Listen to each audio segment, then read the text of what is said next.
जनहक्क news network, जनतेचा आवाज, हक्कासाठी लढा.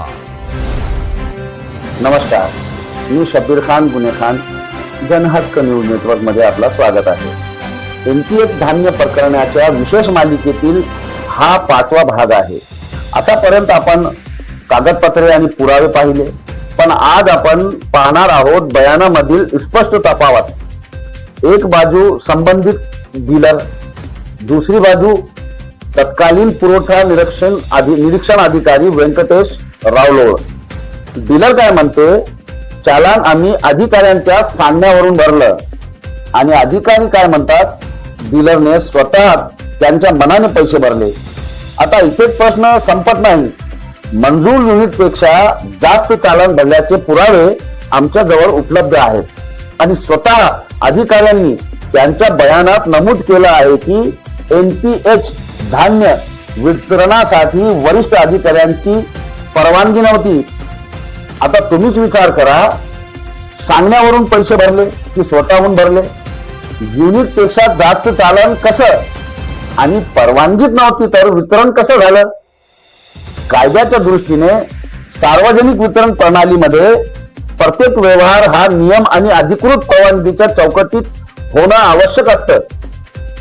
मंजूर युनिट पेक्षा जास्त व्यवहार किंवा परवानगी शिवाय वितरण हे विषय गंभीर तपासाचा भाग ठरू शकतात.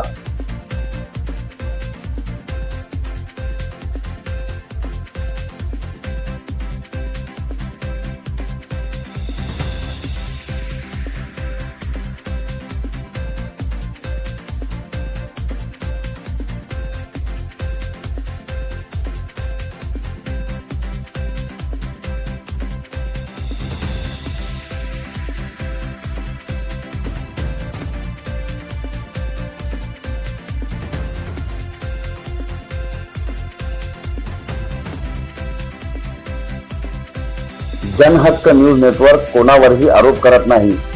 आम्ही फक्त तुमच्या समोर उपलब्ध तथ्य, बयान आणि कागदपत्रे ठेवत आहोत. ही केवळ चूक आहे की काहीतरी वेगळंच सुरू होतं? सत्य काय आहे, जबाबदारी कोणाची आहे हे ठरवण्याचं काम संबंधित चौकशी यंत्रणाचं आहे.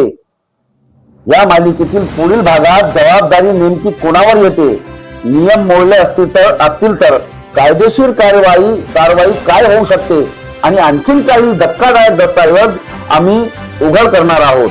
तोपर्यंत अशाच सत्य निर्भय बातम्यांसाठी आमच्या YouTube चॅनलला सबस्क्राईब करा, या व्हिडिओला लाईक करा आणि जास्तीत जास्त शेअर करा. धन्यवाद. जय हिंद, जय महाराष्ट्र.